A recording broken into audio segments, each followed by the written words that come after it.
তুই এই মেয়েকে কিভাবে বিয়ে করলি? আর ইনায়া, তুই আমার ছেলেকে কোন হিসাবে বিয়ে করলি? তোর কি জ্ঞান বুদ্ধি নাই নাকি? যাকে তুই কোলে পিঠে করে বড় করলি, আর তাকে তুই কিভাবে বিয়ে করলি? আম্মু, ওনাকে কোনো কথা বলবে না। আমি ওনাকে জোর করে বিয়ে করছি। ওনাকে কোনো বাজে কথা তুমি বলবে না।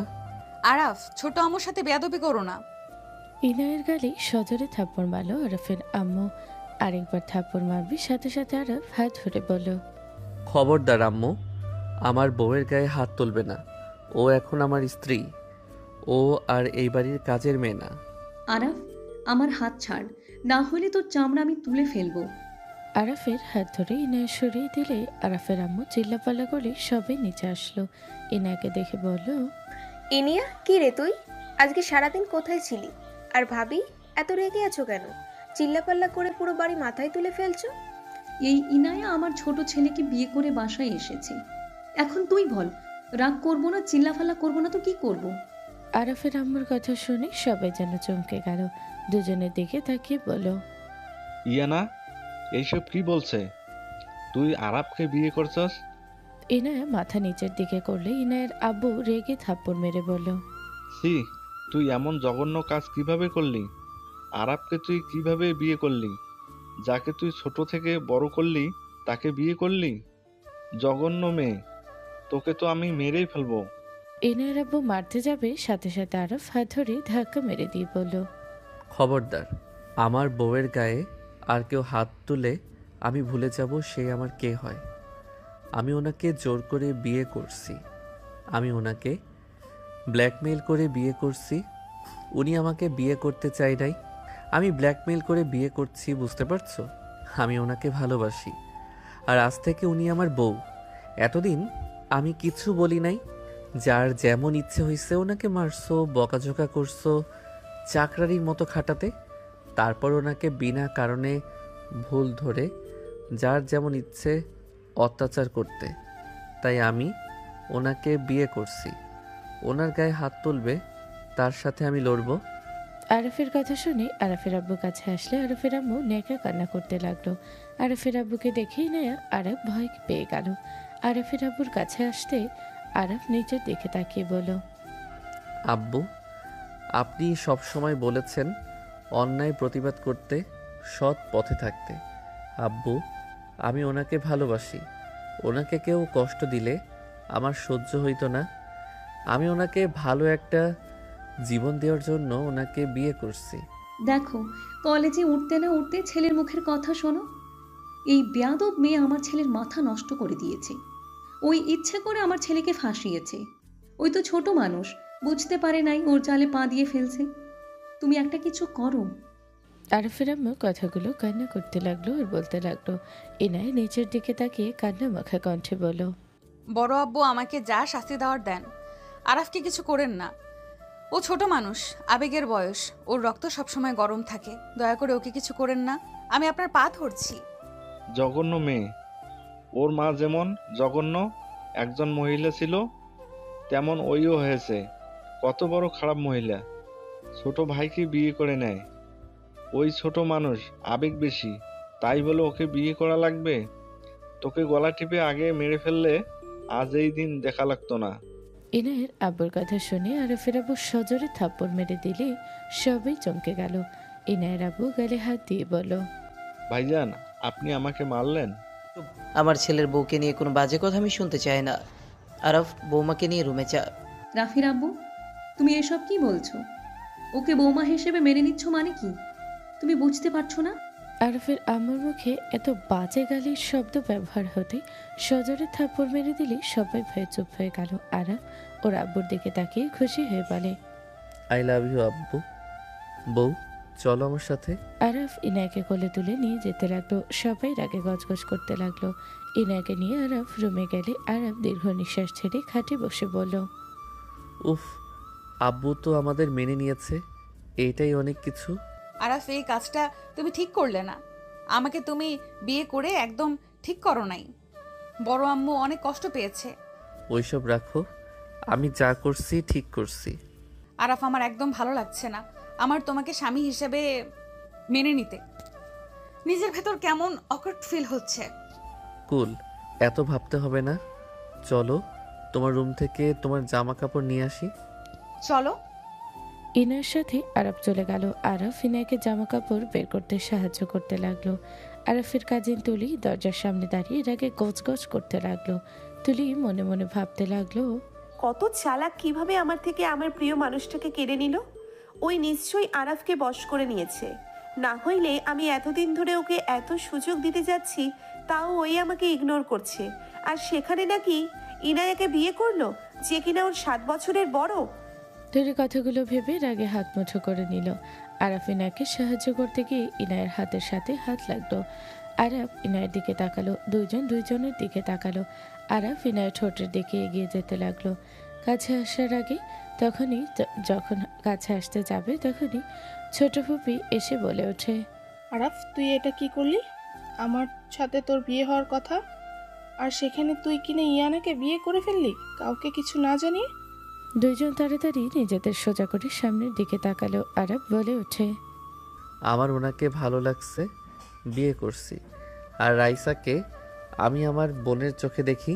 ছোট ফুপি রেগে এসে আরাফের গালে সজোরে থাপ্পড় মেরে দিয়ে বলল, যে তোর বড় বোন হয় তাকে বিয়ে করলি, আর আমার মেয়েকে তোর বোন মনে হয়? আমার তোমার সাথে ঝগড়া করার কোনো ইচ্ছে নাই। বউ, আসো আমার সাথে। আরাফ ইনায়ের হাত ধরে লাগেজ নিয়ে বের হয়ে গেল। আর ছোট ফুপি রাগে গালাগালি করতে লাগলো। আরাফ ওর রুমে গিয়ে দুজনের জামা কাপড় সব আলমারিতে গুছিয়ে রাখতে লাগলো। আরাফ বলে ওঠে, বউ, আমি এখন গোসল করে নেই। ওকে যাও, আমি বাকি কাজ করে নেই। ওকে। আরাফ গোসল করতে চলে গেল। আরাফ গোসল করে তোয়ালে পরে বের হলো। ইনায়া আরাফের চোখে চোখ গেলে ইনায়ের লজ্জা পেয়ে গেল। ইনায়ের লজ্জায় অন্যদিকে ঘুরে তাকালে আরাফ অবাক হয়ে বলল, কি ব্যাপার, এভাবে ঘুরে দাঁড়ালে কেন? কিছু না, আমি শার্ট প্যান্ট বের করে রাখছি, পরে নাও। আচ্ছা, তুমি তাহলে যাও, গোসল করে নাও। ইনায়ের থ্রি পিস নিয়ে ওর তোয়ালে নিয়ে ওয়াশরুমে যেতে লাগলো আর ভাবতে লাগলো। আমার হঠাৎ করে ওকে দেখে এত লজ্জা লাগছে কেন? ইনায় পিছনে তাকাতে লজ্জায় আবার আরাফের দিক থেকে চোখ সরিয়ে গোসল করতে চলে গেল। আরাফ শার্ট প্যান্ট পরে নিল। আরাফ খাটে বসে ফোনে গেম খেলতে লাগলো। ইনায় গোসল করে বের হয়ে ড্রেসিং টেবিলের সামনে দাঁড়িয়ে চুলে হেয়ার ড্রাই করতে লাগলো। আরাফ ইনায়ের দিকে তাকাতে ইনায়কে আয়নার ভিতরে ভেজা চুলে আরাফ ইনায়ের প্রতি এক অদ্ভুত আকর্ষণ অনুভব করলো। আরাফ ইনায়ের কাছে এগিয়ে যেতে লাগলো। ইনায়কে পেছন থেকে পেটে হাত দিয়ে জড়িয়ে ধরতে যাবে, সাথে সাথে ইনায় ঘুরে উঠে সজোরে আরাফকে থাপ্পড় মেরে দিল। আরাফ গালে হাত দিয়ে ইনায়ের দিকে তাকিয়ে বলল, সরি। আরাফ চুপচাপ গিয়ে খাটে বসলো। ইনায়ের চোখটা বন্ধ করে চোখ খুলে বলল, উফ, এটা আমি কি করলাম? ওই তো আমার স্বামী, আমাকে ধরার ওর সম্পূর্ণ অধিকার আছে। উফ, কিভাবে ওকে থাপ্পড় মারলাম। ইনায় নিজের সাথে যুদ্ধ করতে লাগলো। নিজের ভিতরে অপরাধ বোধ হতে লাগলো।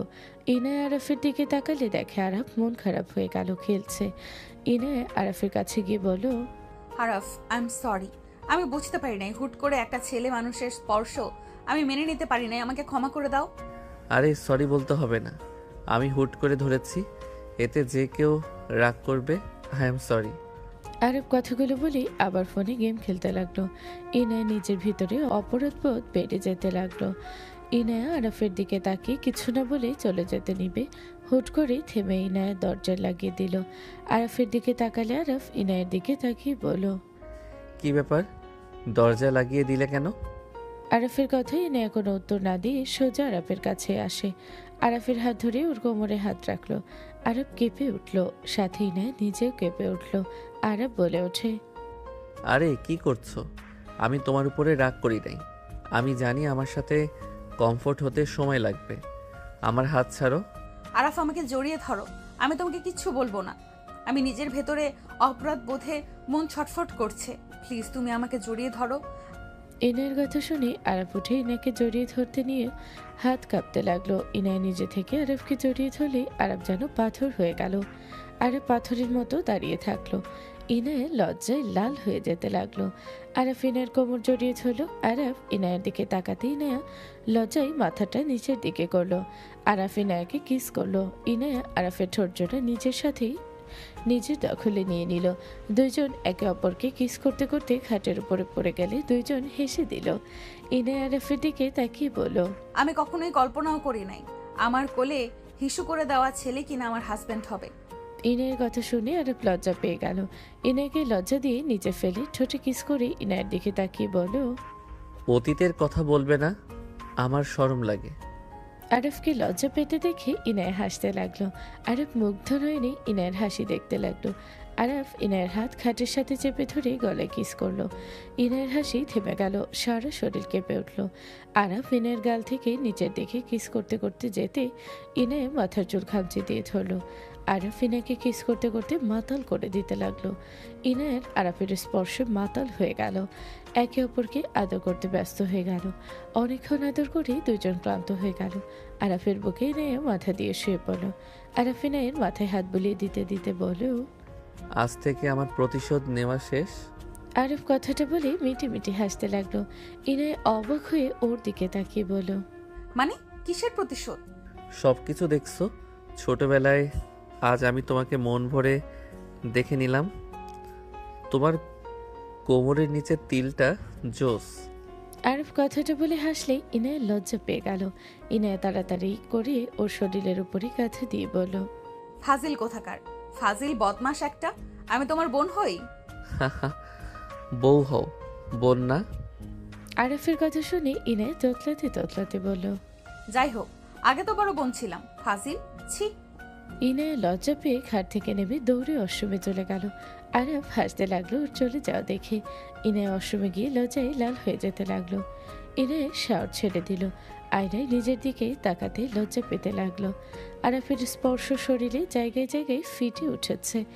ইনায় হাত বুলিয়ে দিতে দিতে সুন্দর মুহূর্তগুলো ভাবতেই লজ্জায় লাল হয়ে গেল। এইদিকে আরব প্যান্ট পরে পানি খেয়ে ওয়াশরুমে চলে গেল। বাথরুম থেকে বের হয়ে আরব খাটে শুয়ে পড়ল। আরবের ঘুম আসলে ঘুমিয়ে গেল। ইনায় গোসল করে বের হলে দেখে আরব ঘুমিয়ে গেছে। ইনায় আরবের ঘুমন্ত চেহারা দেখে বলল, মাশাল্লাহ, ইস, আজকে ওর ঘুমন্ত চেহারাটা আমাকে এত আকর্ষণ করছে কেন? এটাই কি স্বামী স্ত্রীর বন্ধন? ইনায় লজ্জায় লাল হয়ে গেল। বাহির থেকে শব্দ আসলে ইনায় চমকে উঠল। ইনায় তার তড়িঘড়ি করে ছিপিস পরে নিল। দরজা খুলে নিচে গেল। নিচে গেলে ইনায়ের সৎমা সজোরে থাপ্পড় মেরে বলল, বলছি জামাই পেয়ে ভুলে গেছিস যে তোর কত কাজ আছে? রান্না কে করবে? তোর বাপ। ওইখানে যে অতগুলো কাপড় পরে আছে ওইগুলো কে ধুয়ে দেবে? আমি দেব নাকি? ইনায়ের সৎমায়ের কথা শুনে ইনায় ভয় পেয়ে গেল। ইনায় বলে ওঠে, আমি এখন রান্না করতে যাচ্ছি, রান্না করে ওগুলো ধুয়ে দিব। তাড়াতাড়ি কর, সবার ক্ষুধা লাগছে। আমার বাচ্চাটা ক্ষুধার লাগে কান্না করতে করতে ঘুমিয়ে গেছে। মন চাচ্ছে তোকে আমি মেরে ফেলি। ইনিয়া, আমার সাথে চল, একসাথে করি কাজ। সবার ক্ষুধা লেগেছে, আয়। যাচ্ছি ছোট আম্মু। ইনায় তাড়াতাড়ি করে রান্নাঘরে গেল। চাচি ওকে সাহায্য করতে লাগলো। দুইজন কাজ করতে লাগলো। হঠাৎ করে আস্তে আস্তে বলল, ইনিয়া, আরাব তোকে কি সত্যি ভালোবাসে, নাকি রুমের ভিতরে অন্য কাহিনী? ওর যে মা, তোকে তো আরো কুড়ে কুড়ে খাবে। না আম্মু, ওই আমাকে ভালোবাসে। যাক, ভালোবাসলে ভালো। আমি অনেক খুশি হয়েছি। আরাব যদি তোকে এভাবে সবসময় বাঁচাতো তাহলে ভালোই হতো।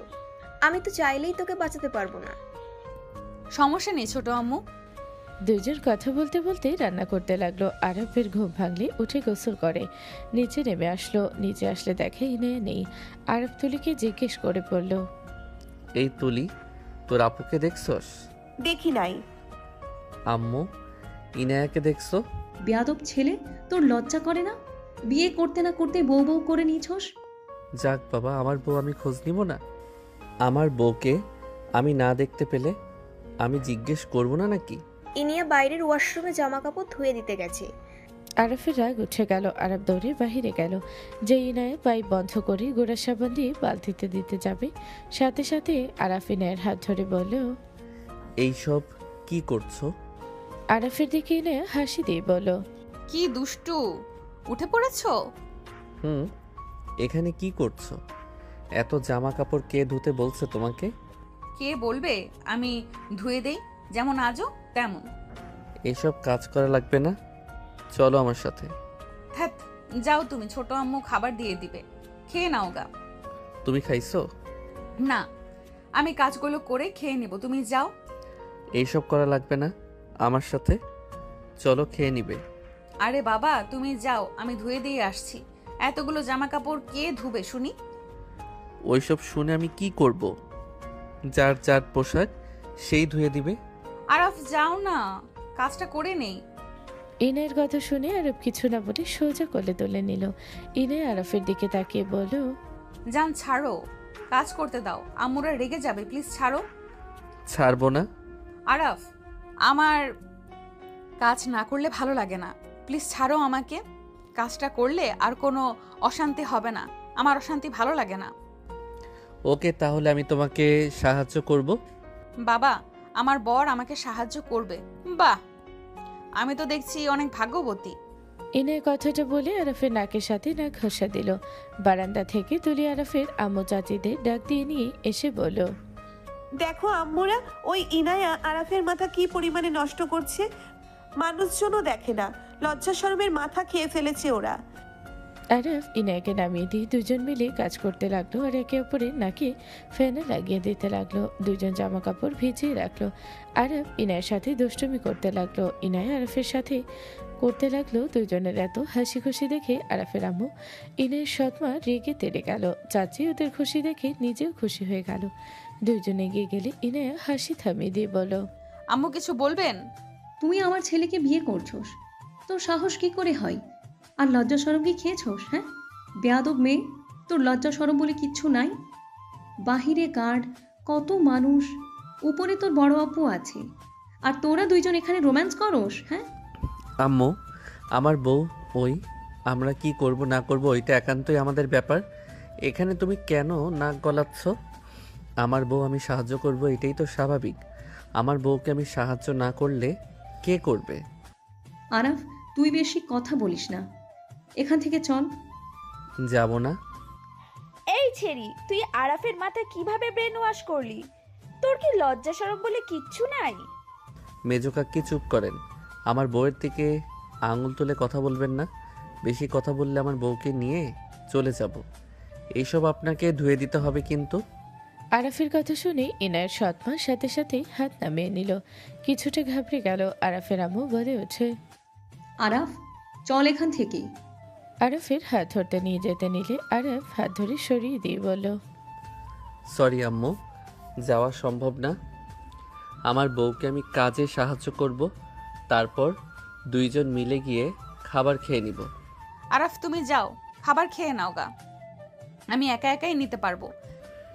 না গেলে একসাথে যাব। জিদ করো না। আরাফের আম্মু রেগে আর কিছু বলবে তখনই উপর থেকে আরাফের আব্বু বলে ওঠে, কি সমস্যা তোমাদের? ওদের বিরক্ত কেন করছো? নিজেরা তো গায়ে হাওয়া লাগিয়ে ঘোরো, ওদের মাঝ থেকে সরো বলছি। আরাফের আব্বুর কথা শুনে ইনায়ের সৎমা ওখান থেকে তড়িঘড়ি করে চলে গেল। সাথে আরাফের আম্মু রেগে হনহন করে চলে গেল। আরাফ হাসি দিয়ে ইনায়ের সাথে কাজ করতে লাগলো। দুইজন কাজ শেষ করলো মজা করতে করতে। এদিকে তুলি রাগে বোম হয়ে গেল। আরাফ 2 বালতি কাপড় নিয়ে যেতে লাগলো।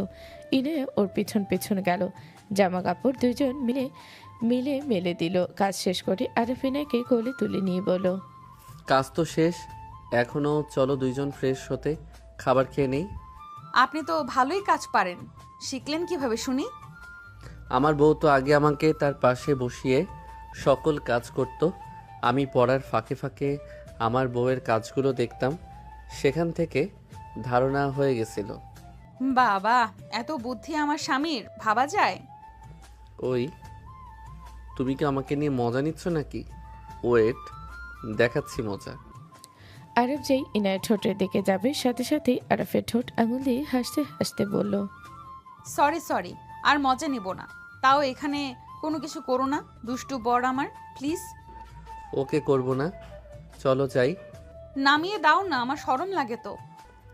আমার শরম লাগছে না, আমি তো পরনারীকে কোলে নেই নাই, আমি আমার বিয়ে করা বউকে কোলে নিয়েছি। ও জান, প্লিজ ছাড়ো না, আমার ভালো বর, প্লিজ প্লিজ। ওকে ছাড়লাম, চলো। আরফের গালে কিস করে দিল এক দৌড়। আরব থ হয়ে ওর চলে যাওয়ার দিকে তাকিয়ে থাকলো। আরব গালে হাসি দিয়ে হেসে বলল, আমাকে বলে দুষ্টু, নিজে তো দুষ্টামির মাস্টার।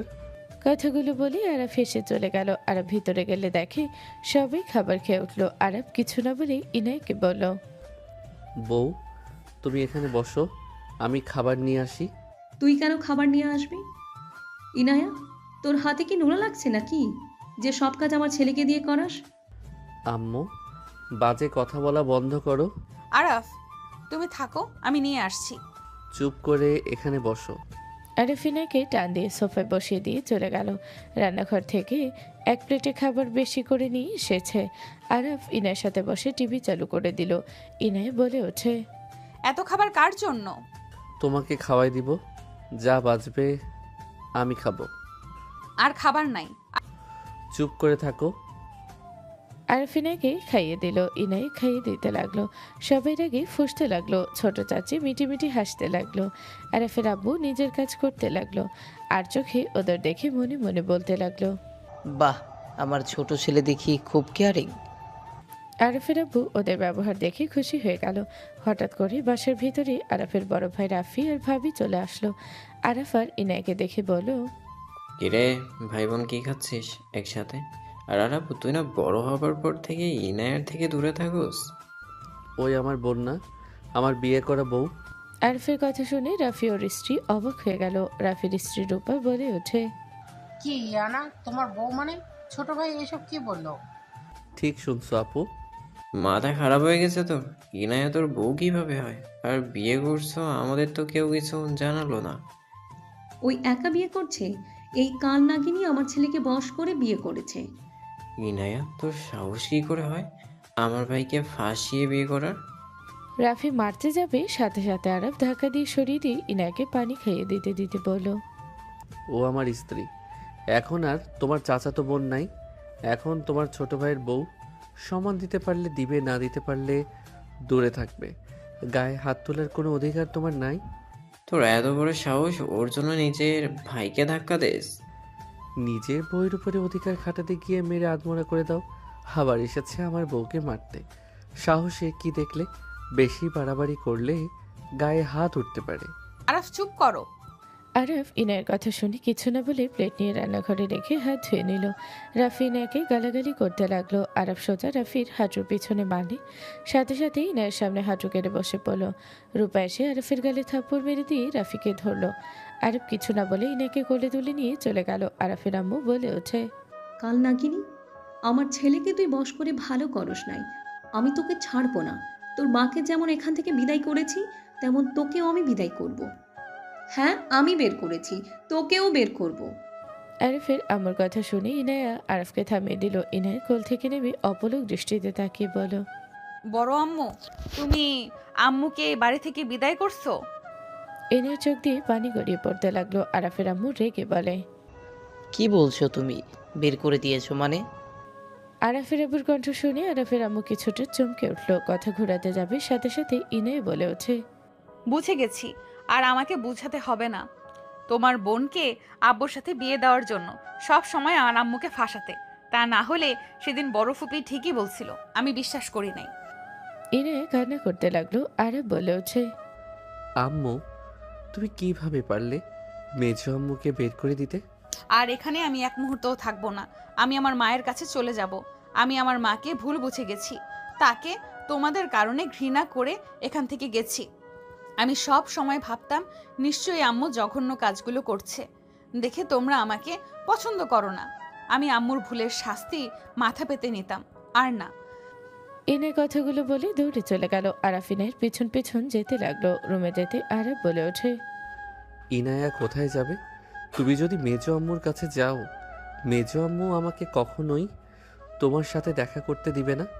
মেজো আম্মু আমাকে সহ্য করতে পারে না। আমি এখানে থাকবো না।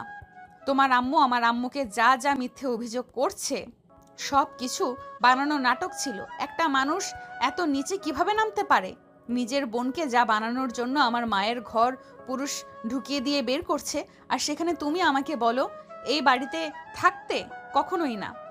ইনায়ের কথাগুলো বলে কান্না করতে করতে লাগেজ গোছাতে লাগলো। আরাফ ইনাকে বলতে লাগলো, ইনায়া, প্লিজ এমন করো না। আমি তো তোমার জন্য সবার সাথে লড়াই করছি। প্লিজ ইনায়া, চলে যাও না। তার জন্য ধন্যবাদ। তুমি সেই একই মায়ের পেটে হয়েছ। আজ ভালো ব্যবহার করছো, কাল তুমি আমাকে সেমভাবে ভুল বুঝে বের করে দিবে। তুমিও সময় হইলে আসল রূপ দেখিয়ে দিবে।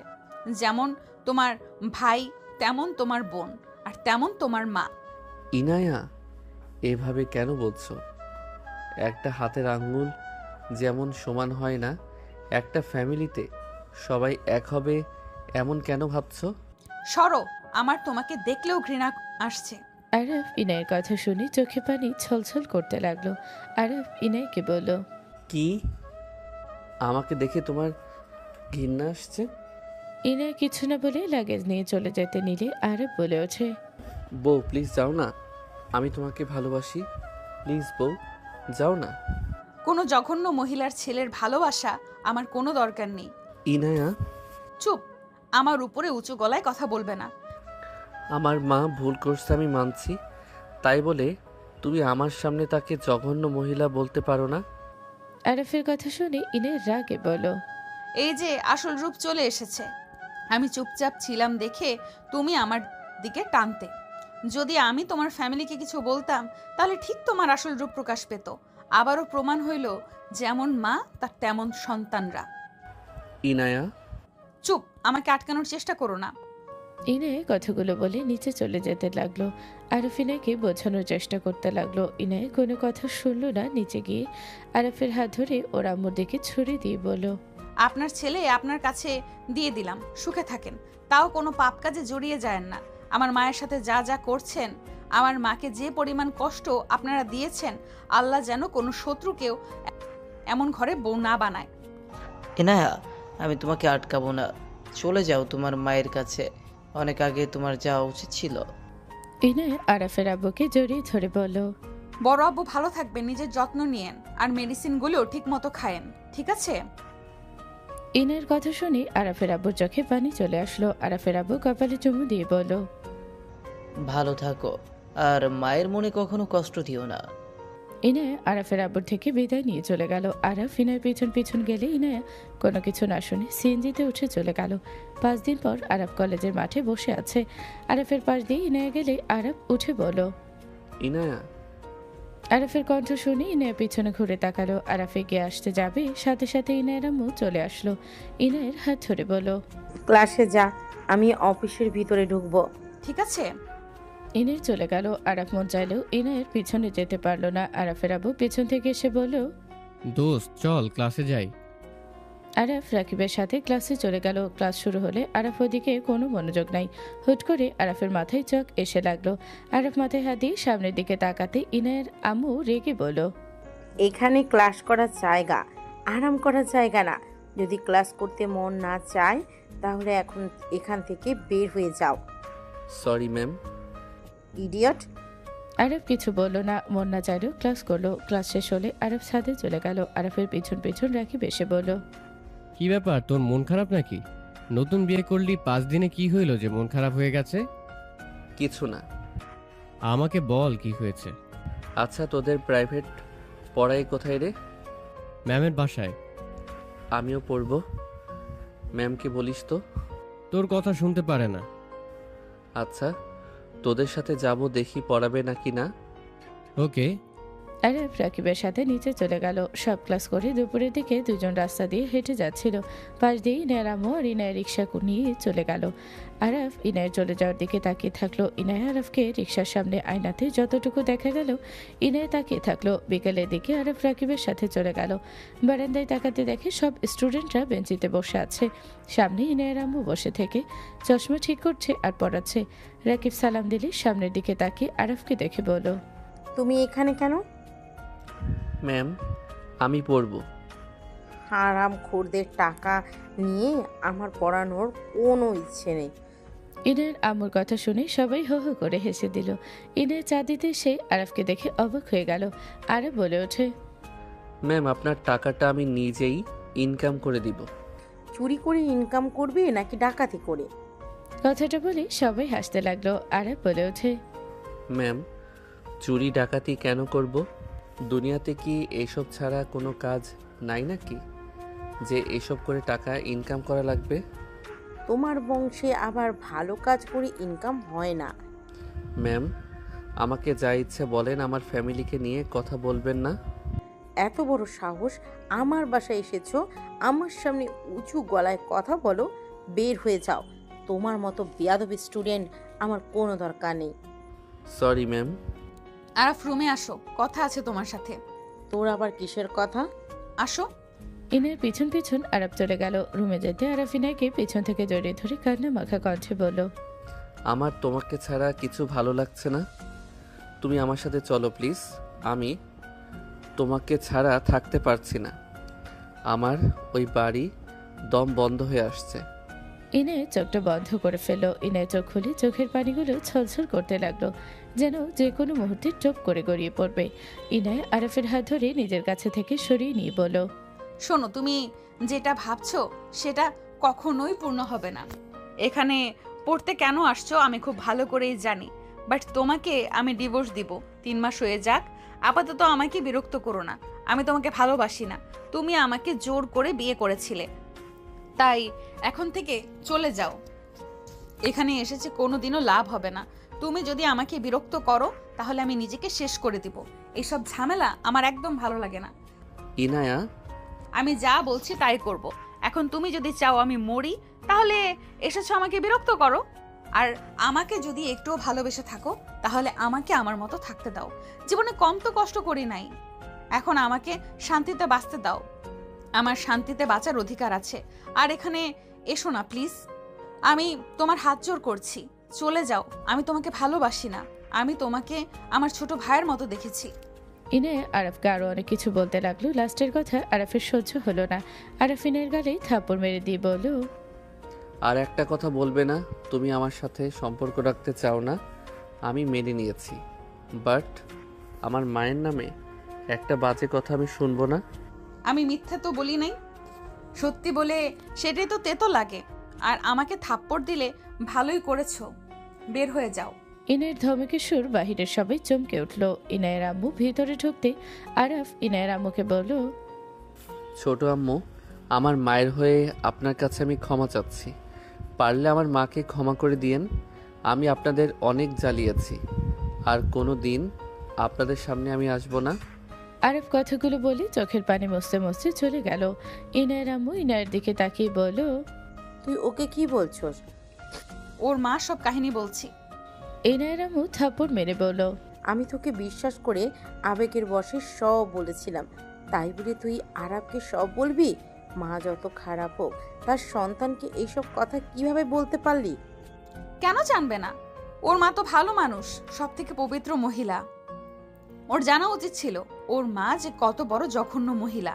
আমার মাকে মিথ্যা অভিযোগ দিয়েছে, মিথ্যা অপবাদ দিয়েছিল, অথচ বড় আব্বু থাকার পর ওর মায়ের বয়ফ্রেন্ডের সাথে, ছি, বলতে লজ্জা লাগে। আর আমি ভালো কাজ করছি, আমার মাকে সবার সামনে মিথ্যা অপবাদ দিয়ে বের করতে না। জাস্ট শাট আপ ইয়ানা, তোর লিমিট তুই পার করে ফেলছস।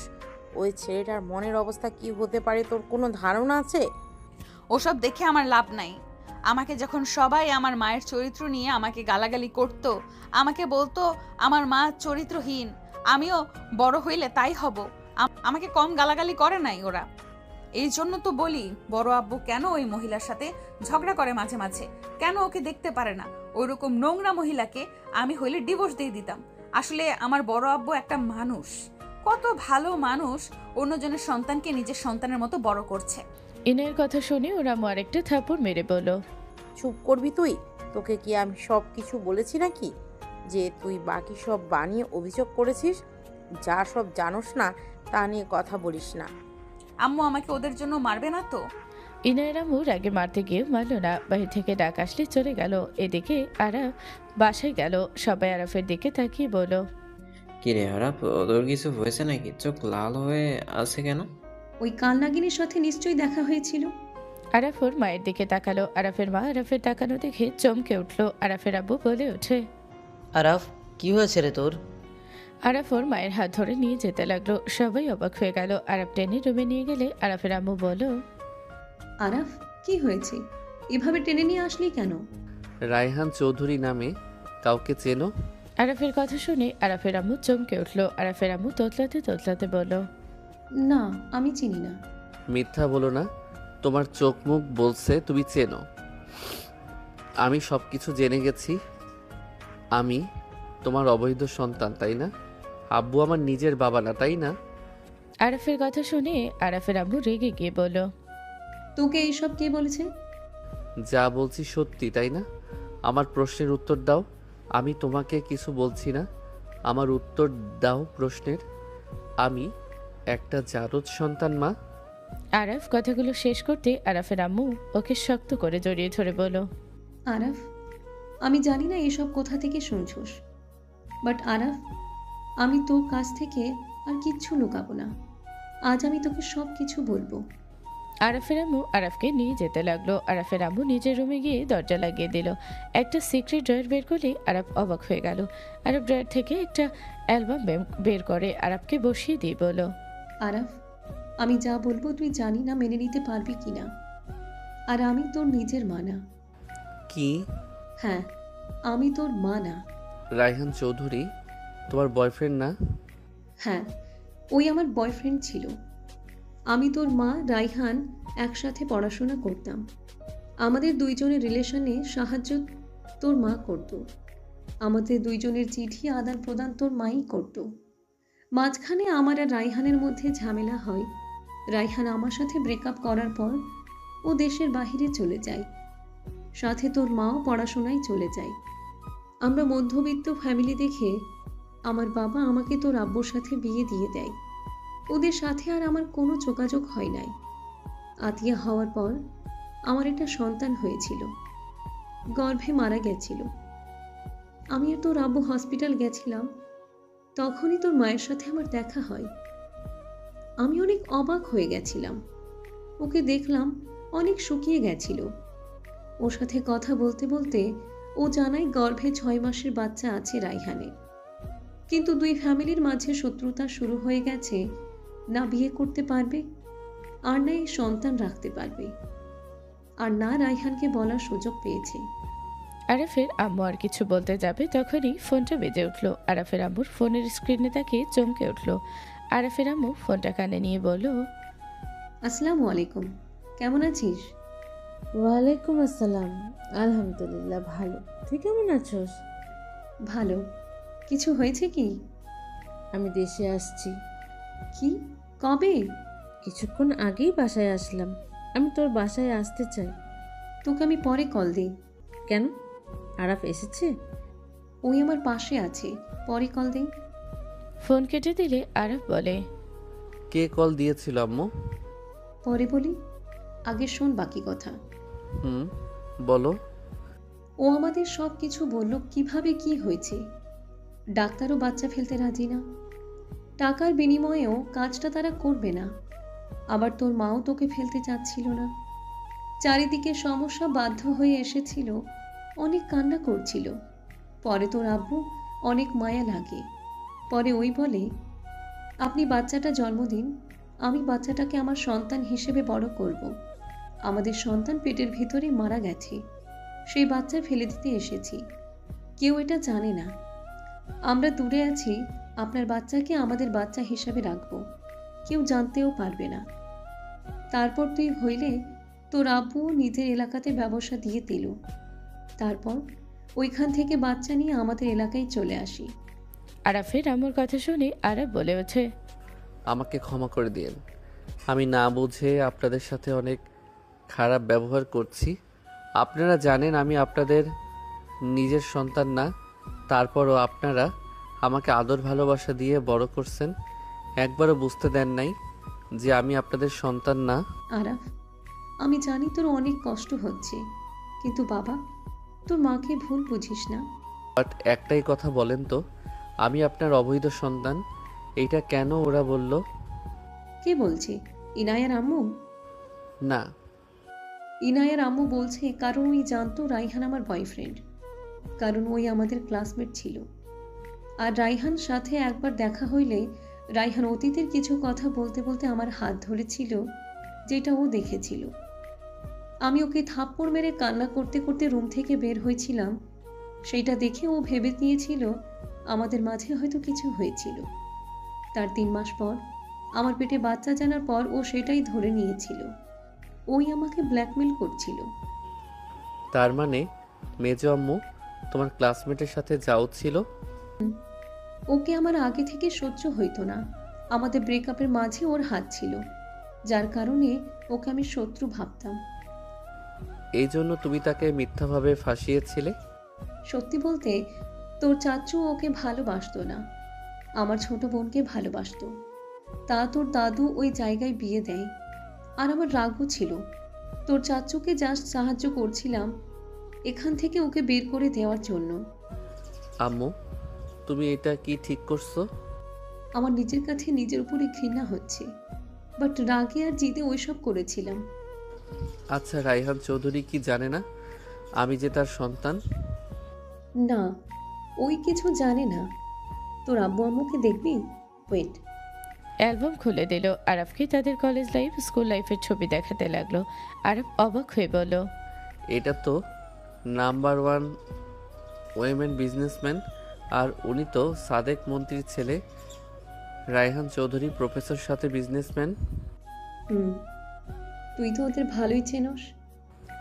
আমি তো ওনার মতো প্রফেসর হতে চাই, উনি আমার আইডল। বাবা, এইটাই তো আমি জানতাম না। এটাই তো খুব ভালো। বাট এখন আর হতে চাই না।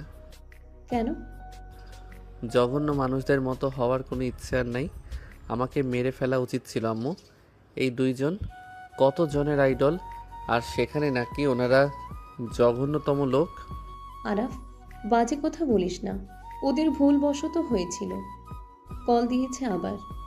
কল রিসিভ করতে আরাফ চলে যেতে নিলে শুনতে পেল, আমি তোর বাসার সামনে, বাহিরে আয়। কি, তুই নিচে? আরাফের আম্মু কল কেটে দিয়ে আরাফকে নিয়ে রুম থেকে বের হলো। আরাফ নিজের রুমে চলে গেল। আরাফের আম্মু গেটের সামনে গিয়ে বলল, রাহেলা, ভেতরে আয়। দুলাভাই আছে নাকি? আর এইগুলো নেই। বাট এত কিছু কেন নিয়ে আসা লাগবে? আর মাস্ক পরে আছোস কেন? এই, তোমরা সব বের করো। রাহেলা চৌধুরী গাড়ি থেকে নামলে গার্ডরা সবকিছু নিয়ে যেতে লাগলো। রাহেলা চৌধুরী আরাফের আম্মুর সাথে যেতে লাগলো। সবাই অবাক হয়ে আছে। এত মিষ্টি, এত কিছু দেখে সবার চোখ ছানা বড় হয়ে গেল। রাহেলা চৌধুরী ভেতরে ঢুকে বলল, আসসালামু আলাইকুম দুলাভাই। রাহেলার কণ্ঠ শুনে আরাফের আব্বু বুক কেঁপে উঠল। আরাফের আব্বু মুখে হাসি রেখা টেনে বলল, ওয়ালাইকুম সালাম। শালিকা কেমন আছো? আলহামদুলিল্লাহ ভালো। ওনার কণ্ঠ কেমন? বিজনেসম্যান রাহেলা চৌধুরীর মতো লাগছে না? আরব যে মাঝে মাঝে ফোনে মোটিভেশনাল কথা শুনতো। রাফি? হ্যাঁ। মাশাআল্লাহ, অনেক বড় হয়ে গেছে। আরে বসো, আর মাস্কটা খোলো, গরমের সময়। বসেক, আমি তোর জন্য ঠান্ডা পানি নিয়ে আসি। এই, ফ্যানের পাওয়ারটা বাড়িয়ে দাও। রাহেলা চৌধুরী মুখে মাস্ক খুলে বসতে সবাই লাফ দিয়ে উঠে পড়ল। সবার চোখ যেন ছানা পড়া হয়ে গেল। তোতলাতে তোতলাতে বলল, নাম্বার 1 বিজনেসম্যান। আরে এভাবে সবাই দাঁড়িয়ে গেলে কেন? আর আপনারা বসেন। বসো সবাই। আমি কি স্বপ্ন দেখছি? সব মেয়েদের অনুপ্রেরণাকে আমার সামনে। দোস্ত, এই নে। আর কি ব্যাপার, এভাবে তাকিয়ে আছো কেন? বসো তোমরা। বসো রাফি, আমি তোমার আন্টি হই তো। ভাবি, ওনাকে তুমি তুই করে বলছো? আমার বেস্ট ফ্রেন্ড। বসো, এত অবাক হওয়ার কিছু নাই। এখানে ওই আমার ফ্রেন্ড, এটাই ওর পরিচয়। নেন, পানিটা খেয়ে নেন। রাহেলা চৌধুরী পানিটা হাতে নিয়ে খেতে গেলে একজন বডিগার্ডরা পরীক্ষা করতে যাবে। তখনই রাহেলা চৌধুরী বলে, পরীক্ষা করতে হবে না। রাহেলা বৌমা কোনটা? তোমরা দূরে থাকো, আর বাকি লাগেজগুলো নিয়ে এসো। বাবা, এইদিকে আসো। ওয়েট কর, তোকে সবার সাথে পরিচয় করিয়ে দেই। আরাফের আম্মু সবার সাথে পরিচয় করে দিতে লাগলো। রাহেলা চৌধুরী সবার সাথে পরিচিত হয়ে তার চোখ খুঁজতে লাগলো অন্য কাউকে। আরাফের আম্মু বুঝতে পারলো। আরাফের আব্বু মনে মনে ভাবতে লাগলো, ওই কি আরাফকে নিয়ে যেতে এসেছে? হুট করে এভাবে বাসার ভেতরে কেন প্রবেশ করলো? সব সময় দূর থেকে ওকে দেখে যেত। আমি আপনাদের জন্য সামান্য কিছু গিফট নিয়ে এসেছি। এই, সবাইকে দাও। রাহেলা চৌধুরী লোকরা গিফট এর উপরে নাম লেখা থাকায় সবাইকে নাম অনুযায়ী দিতে লাগলো। সবাই খুশিতে রাহেলা চৌধুরীকে ধন্যবাদ দিতে লাগলো। রাহেলা চৌধুরী আরাফের আম্মুর দিকে তাকাতে আরাফের আম্মু বলে, ওই রুমে আছে। আপু, তোর বান্ধবী ওনাকে দেখে বোঝাই যায় না কত ইয়াং, আর তুই দেখ কেমন মুরব্বি মুরব্বি ভাব যেন তোর। এনের কথা শুনে সবাই হেসে দিলে আরাফের আম্মু বলে ওঠে, কানের নিচে বাজাবো। আমি সংসারে খেটে খেটে এই অবস্থা, আর ওই দেশের বাহিরে থাকে। ওর লাইফস্টাইল আর আমাদের মধ্যে অনেক পার্থক্য আছে। দোস্ত রুমে আছে, আরাফকে ডাক দিচ্ছি। ডাক দেওয়া লাগবে না দোস্ত, আমার সাথে আয়। রাহেলা চৌধুরী আরাফের আম্মুর সাথে যেতে লাগলো। সবাই অবাক হয়ে তাকিয়ে থাকলো। আরাফের আম্মু রুমে প্রবেশ করতে আরাফ বলল, আম্মু, আমি একটা কথা অনেকক্ষণ ধরে ভাবছি। কি কথা? আর তুই কি করছিস এসব? আমি মামার সাথে দেশের বাইরে যাব। ওইখানে গিয়ে মামার সাথে কাজ করব আর পড়ালেখা করব। হঠাৎ এই সিদ্ধান্ত কেন? সবার থেকে দূরে চলে যাওয়া বেস্ট। তোমাদের ঘাড়ে বসে আর কতদিন খাবো বলো? তোমাদের কাছে কৃতজ্ঞতা প্রকাশ করলেও তোমাদের ঋণ শোধ হবে না। আমার মতো অবৈধ সন্তানকে এভাবে এখানে নিজের সন্তান হিসাবে বড় করছো, আর একবার সাহায্য করো, 10 লাখ টাকা দিতে পারবে? আমি পরে তোমাকে এই টাকা ফিরিয়ে দিব। রাহেলা চৌধুরী কথাগুলো শুনে চোখের কোণে পানি চলে আসলো। দরজার সামনে দাঁড়ালে আরব সামনে তাকাতে রাহেলা চৌধুরীকে দেখে বলল, ওনাকে আবার এখানে কেন নিয়ে এসেছো আম্মু? আরব আর কিছু বলতে যাবে, সাথে সাথে রাহেলা চৌধুরী জড়িয়ে ধরে কান্না করতে করতে বলল, আই এম সরি সোনা, আমি তোমাকে সবার সামনে থেকে লুকিয়ে রেখেছিলাম। আমি আর তোমাকে সবার থেকে লুকিয়ে রাখবো না।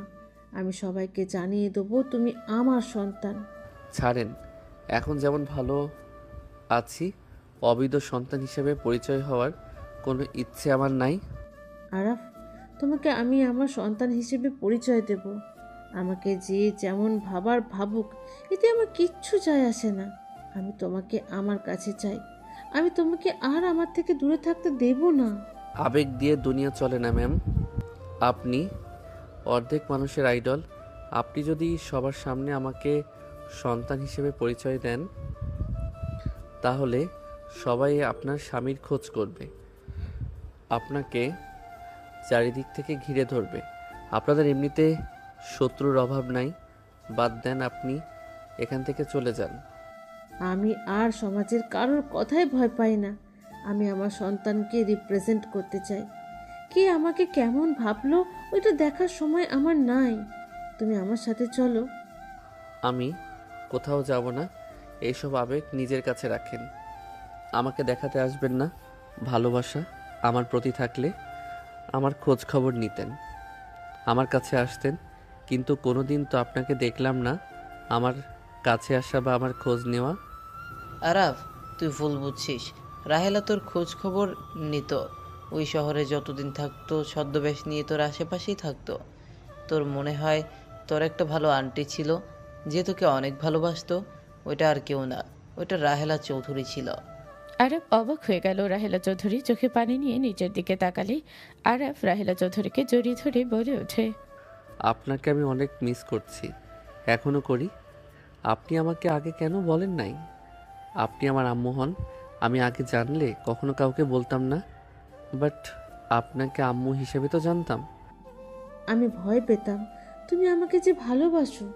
আমি যদি সত্যি বলি, তুমি যদি আমাকে ঘৃণা করো, তাই আমি কখনোই প্রকাশ করি নাই।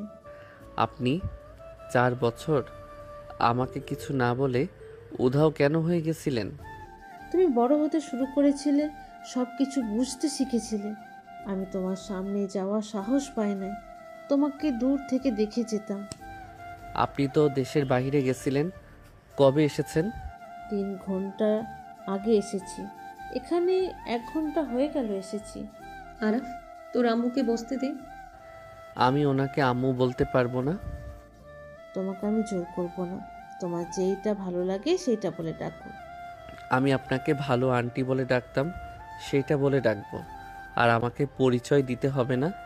সব শুনে রাগ হয়েছিল, কষ্ট হচ্ছিল, বাট এখন আর সহ্য হচ্ছে না। আমি আপনার পরিস্থিতি বুঝতে পারছি।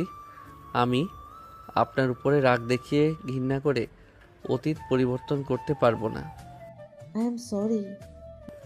কান্না করেন না, আমার কান্না দেখতে ভালো লাগে না। দুলা ভাই, আমি আরাফকে নিয়ে যাব। তোমার সন্তান নিয়ে যাবে, আমি কি বলবো? আব্বু, তোমার চোখে পানি। চোখে কিছু পড়ছে। আরাফ ওর আব্বুকে জড়িয়ে ধরতে আরাফের আব্বুর চোখে পানি গড়িয়ে পড়লো। আরাফের আব্বু তাড়াতাড়ি করে মুছে বলল, তোমার আম্মুর সাথে চলে যাও, ওই অনেক কষ্ট করছে, চলে যাও, আমাদের ভুলে যাও।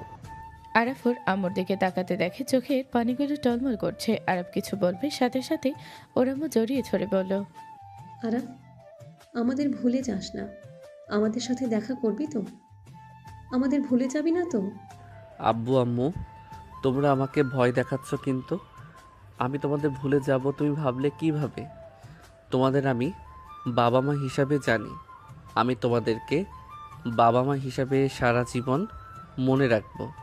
আরাফ ওর আম্মু আব্বুকে বোঝালো। সবাই মিলে আরাফকে বিদায় দিল। আরাফ রাহেলা চৌধুরীর সাথে গাড়িতে উঠে পড়লো। আরাফ পিছনে তাকিয়ে থাকলো যতক্ষণ ওর আম্মু আব্বুকে দেখা গেল। চোখে আড়াল হলেই আরাফ সামনের দিকে তাকাতে রাহেলা চৌধুরী বলে ওঠে, খুব কষ্ট হচ্ছে তাই না? কষ্ট পাও না। তোমার যখন মন চাইবে তখনই তুমি ওদের সাথে দেখা করতে পারবে তো। আব্বুর চোখে পানি আমাকে কষ্ট দিচ্ছে।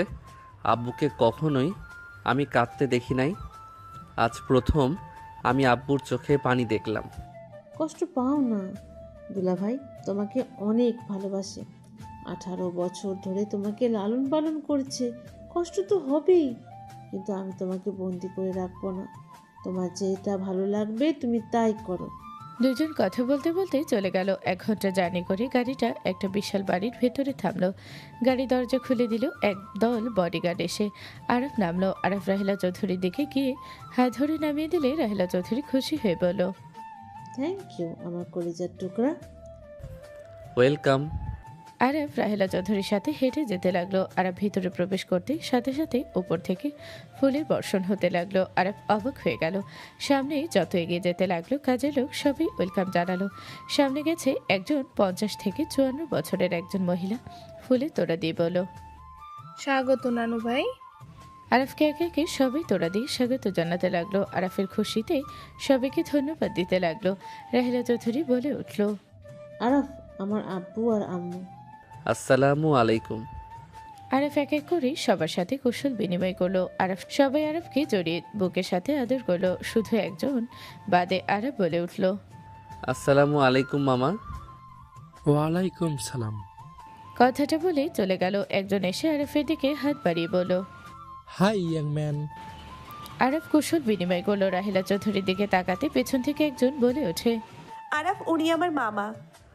ও আচ্ছা। ফুপি আমি আরাফকেও রুমে নিয়ে যাই। যাও। আরাফ তুলির সাথে যেতে লাগলো। আরাফ যেতে লাগলো। হঠাৎ করে তুলি বলে ওঠে, আমাদের বাসা কেমন লাগছে তোমার? দাদু বলছে তোমার যদি এই বাসা পছন্দ না হয় তাহলে তোমার পছন্দ মতো বাসা বানিয়ে দিবে। জি আলহামদুলিল্লাহ, পছন্দ হয়েছে। আচ্ছা একটা কথা বলেন তো, আমি যে আসবো সবাই আগে থেকে জানতো? হ্যাঁ সবাই জানতো, ফুপি 1 বছর আগে বলেছিল। তোমাকে তো আগে নিয়ে আসার কথা, বাট তোমার তো 4 মাস পর 18 বছর পূর্ণ হবে। ওই পার্টিতে তোমাকে সবার সাথে পরিচয় করিয়ে দিবে। ও আমাকে নিয়ে কোনো সমস্যা হয় নাই? সব কিছু কি জানে? আমার আব্বু শুধু তোমাকে মেনে নিতে পারে নাই, কারণ রাইহান চাচুকে আব্বু সহ্য করতে পারে না। আর এইসব হয়েছে ব্যাপারটা সবাই মেনে নিতে পারছিল না। হুট করে 6 মাস আগে সবাই মেনে নেয়, শুধু আমার আব্বু বাদে। আচ্ছা কি সমস্যা ওনাদের সাথে? আব্বু আর দাদু বড় দাদুর সাথে বিজনেস পার্টনার ছিল, কিন্তু মাঝখানে বিজনেস নিয়ে ঝামেলা হয়। সেইটা নিয়ে মারামারি হয়ে গেলে দুইজনের ফ্যামিলির সম্পর্ক নষ্ট হয়ে যায়। এখন আবার ঠিক হয়ে গেছে, বাট আমার আব্বু ওদের দেখতে পারে না। ও আচ্ছা। আরাফকে রুমে নিয়ে গেল। তুলি সবকিছু দেখিয়ে দিল। তুলি চলে গেলে আরাফ আলমারি থেকে শার্ট প্যান্ট বের করে। অসমে চলে গেল 3 মাস পর। আরাফ খাবার খাচ্ছে সবার সাথে। আরাফের মামি বলে ওঠে, বাবা আর হাসিও না, আমি হাসতে হাসতে মরে যাব। আমার ছেলে এত ঢঙ্গি, আল্লাহ একদম বাবার মতো হয়েছে। রাহেলা চৌধুরী কথাটা বলতে সবাই মুখের দিকে তাকাতেই রাহেলা চৌধুরী চুপ হয়ে গেল। রাহেলা চৌধুরীর দিকে তাকিয়ে বলল, মাম্মা খাওয়াই দাও। নেও।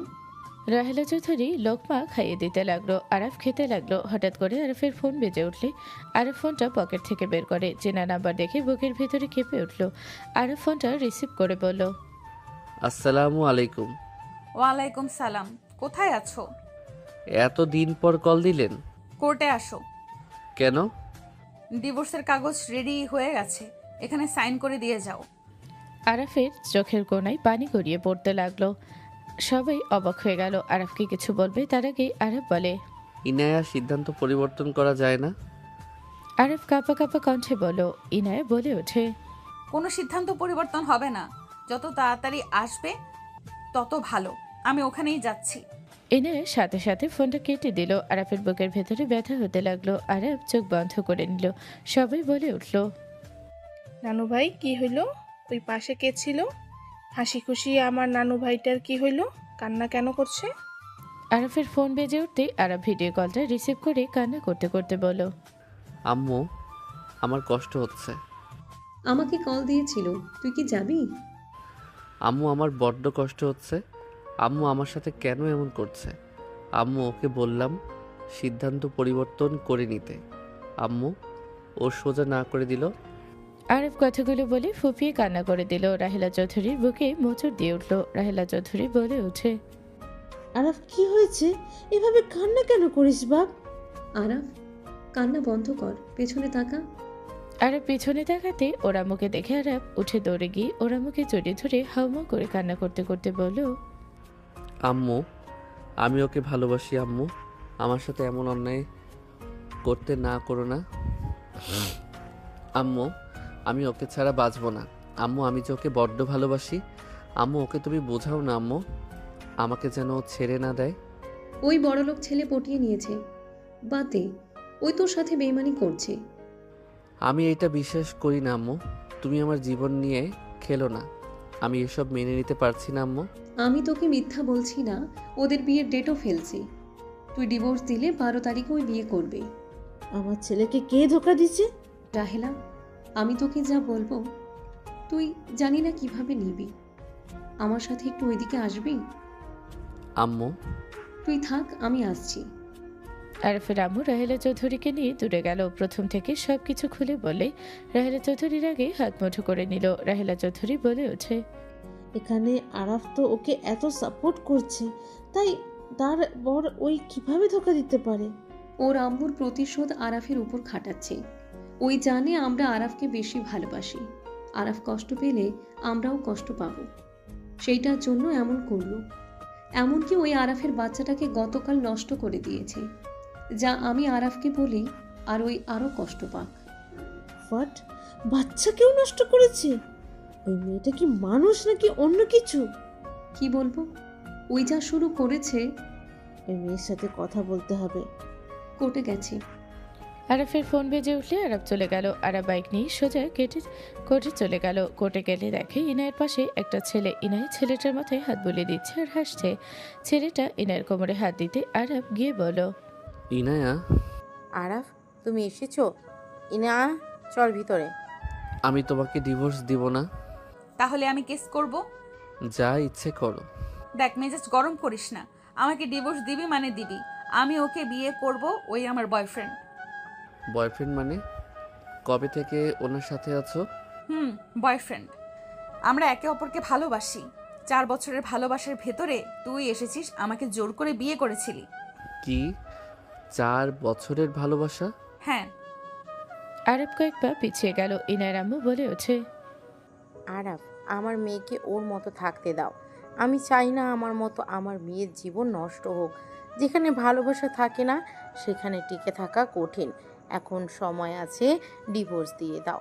আমি তোমার চাচুকে বিয়ে করেছিলাম, কিন্তু ওই ভালোবাসা তো তোমার খালামণিকে। দিন শেষে আমি ব্যর্থ হয়ে গেছি।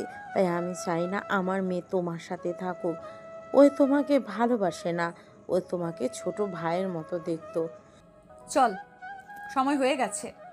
আরাফ আর কিছু বলল না। আরাফ ইনায়ের সাথে ভিতরে চলে গেল। ইনায় পেপারে সাইন করে দিল।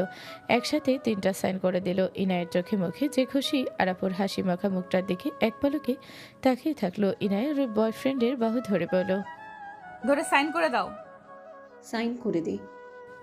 আমার কথা শুনে ইনায়ের সবার পিছনে তাকালো। আরাফের পাশে রাহেলা চৌধুরী দেখলো। রাহেলা চৌধুরী আরাফের কাঁধে হাত দিল। রাহেলা চৌধুরী হাত ধরে ইনায়ের আম্মু বলল, রাহেলা, সাইন করে দাও। যে থাকতে চায় না তাকে জোর করে রাখতে হয় না। সাইন কর তাড়াতাড়ি, আমাদের সময় নেই বেশি। ইনার কথাগুলো বলে ওর বয়ফ্রেন্ডের দিকে তাকালে ওর বয়ফ্রেন্ড ওর মুখের সামনে চুলগুলো সরিয়ে দিল। আরাফ একের উপর এক কাজ সাইন করে দিল। আরাফ ইনার দিকে পেপার দিয়ে বলল, আপনাকে মুক্ত করে দিলাম। আজ থেকে আপনি আমার জন্য বেগানা নারী। আপনার কাছে কৃতজ্ঞতা প্রকাশ করি আমাকে ছোট আদর করে বড় করার জন্য। অভিনন্দন আপনাদের নতুন জীবনের জন্য। ধন্যবাদ, দোয়া থাকলো এসেছো। ইনার কথাগুলো বলে ওর বয়ফ্রেন্ড সাথে হেসে বের হয়ে গেল। ইনার আম্মু বলে ওঠে, আরাফ, আমাকে ক্ষমা করে দিও। আমি কখনোই ভাবতে পারি নাই আমার মেয়ে সরল চেহারার আড়ালে ভয়ঙ্কর একটা রূপ আছে। তুমি ভালো থেকো, ওর মতো ও থাক। আমার কোনো রাগ নাই, ভালো লাগছে তাকে মুক্ত করে দিতে পেরে। তার মুখে এত সুন্দর হাসি দেখতে পেলাম। আমি তার হাসি সবসময় দেখতে চেয়েছিলাম, আজ দেখে নিলাম, এতে আমি গর্বিত। ভালো থাকবেন। আরাফ কথাটা বলে বের হয়ে গেল। আরাফ বাইক নিয়ে যেতে লাগলো। বাইকের পাশ দিয়ে ইনার সাথে ওর বয়ফ্রেন্ড রোমান্টিক দৃশ্য দেখে আরাফের বুকটা যেন ফেটে যাচ্ছে। আরাফ বাইক সামলাতে না পেরে অ্যাক্সিডেন্ট করলো। 4 ঘন্টা পর আরাফ জ্ঞান ফিরেছে, আল্লাহর কাছে হাজার হাজার শুক্রিয়া। রাহেলা চৌধুরীর কথা শুনি রায়হান চৌধুরী আরাফের পাশে বসে হাত ধরে কান্না মাখা কণ্ঠে বলো, তুমি ঠিক আছো আব্বুজান? আসসালামু আলাইকুম আঙ্কেল। ওয়ালাইকুম আসসালাম। আমি তোমার আব্বু, আঙ্কেল না। মামা হন আব্বু কেন হবেন? আর আপনি এখানে কি করেন? আমি এখানে কি করছি? আরাফ, উনি তোকে এখানে নিয়ে এসেছে। তুই ওনার গাড়ির সামনে অ্যাক্সিডেন্ট করে পড়েছিলি, উনি রক্ত দিয়ে তোকে বাঁচিয়েছে। আপনার কাছে হাজার হাজার কৃতজ্ঞতা। আমার উপরে রেগে আসো, আমি জানি। আমি জানতাম না আমার একটা সন্তান আছে। আমি আগে জানলে আমি তোমাকে দূরে রাখতাম না। এইসব কথা শোনার সময় নাই। আম্মু বাসায় যাব। হসপিটাল থাকতে আমার ভালো লাগে না। আরাফ কেমন আছিস? ভালো, তুই কেমন আছস? এখানে কি করস? তোর সাথে কিছু কথা ছিল। আন্টি কেমন আছেন? আলহামদুলিল্লাহ ভালো বাবা, তুমি কেমন আছো? আলহামদুলিল্লাহ। ওনাদের তো চিনলাম না। আমার মামা লাগে, আর উনি আমার ভালো আন্টি। ভালো আন্টি? হুম। আন্টি আমাকে চিনতে পারছেন? আমি আরাফের বেস্ট ফ্রেন্ড রাকিব। বড় হয়ে গেছো, চেনা যাচ্ছে না। অনেকদিন পর দেখা। হ্যাঁ, আচ্ছা তোমরা কথা বলো, আমি বাইরে যাচ্ছি। সবাই বাহিরে গেলে আরাফের কাছে এসে বলো, আরাফ, ইনায়া আপু বাচ্চা নষ্ট করা মেডিসিন নিয়ে গেছে। তোদের ভিতরে সম্পর্ক ঠিক আছে। আমাদের ডিভোর্স হয়ে গেছে। ভালো করছোস। এনায়া আপুর ব্যাপারে অনেক কিছু জানি। তোকে বলতে ভয় পেতাম। আরাফ আপু তোকে ভালোবাসে না।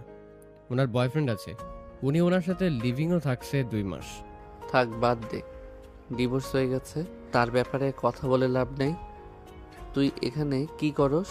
এই হসপিটাল কাজ পেয়েছি। ও আচ্ছা।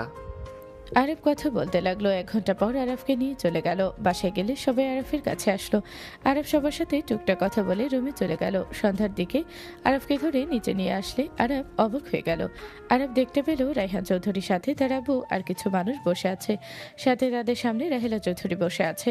আরাফ নিচে নামতে রায়হান তাড়াতাড়ি করে রায়হানকে ধরে বলল, আব্বু, আমার ছেলে আরাফ তোমার দাদু দাদিমা, তোমার বড় ফুপি, বড় চাচ্চু চাচ্চি, আর একটা বোন। আসসালামু আলাইকুম। আরাফের সালাম নিয়ে আরাফের দাদা দাদি চাচা চাচি এসে জড়িয়ে ধরে চুমু দিয়ে বলল, মাশাল্লাহ, আমার দাদু ভাই তো একদম রায়হানের মতো হয়েছে। হ্যাঁ, একদম রায়হানের কপি। যাই হোক দাদু ভাই, তুমি আর ওদের ওপর রাগ করো না। আমরা ওদের বিয়ে দিয়ে দিব, 10 দিন পর বিয়ে। সবার সাথে কথা বলতে লাগলো। 10 দিন পর আরাফের চাচাতো বোন মীরা বলে ওঠে, চাচু, আমি আরাফকে বিয়ে করব। আমার আরাফকে পছন্দ হয়েছে। আমাকে যদি বিয়ে না দাও, আমি তোমাদের বিয়ে হতে দেব না। আপু, এইসব কি বলেন? চুপ, কিসের আপু? বউ বলো, বউ।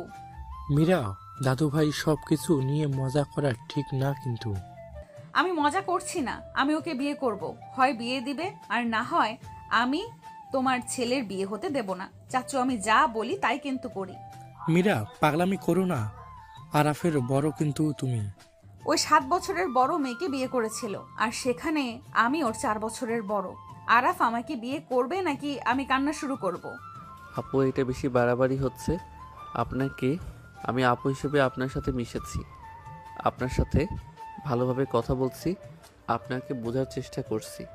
এর মানে এই না যে আপনাকে আমি পছন্দ করছি। আমি অত কিছু জানি না। আমি তোমাকে বিয়ে করব যেহেতু বলছি সেহেতু করবই। আমি তোমাকে না পেলে কাউকে হতে দেব না। আরে আজব তো, মাথায় সমস্যা আছে নাকি? আরাফ কথাটা বলে রেগে সোফা থেকে উঠে পড়লো। মীরা আরাফের রাগ দেখে মীরা আরাফের কাছে এসে গাল ধরে বলো, ও মা, আমার বাবুটা রাগ করলে কত কিউট লাগে। ধ্যাত। মীরা, দাদু চাচ্চু, আমি যা বলছি তাই করো, না হলে কিন্তু আমি কিছু একটা করে ফেলবো। এতক্ষণ ধরে কথা বলছি, ভালো লাগছে না। দেখো, আরাপ তোমাকে আপু হিসাবে দেখে অলরেডি ওই আঘাত পেয়েছে, সেখানে এইভাবে তুমি এমন করছো, ওর কেমন লাগছে?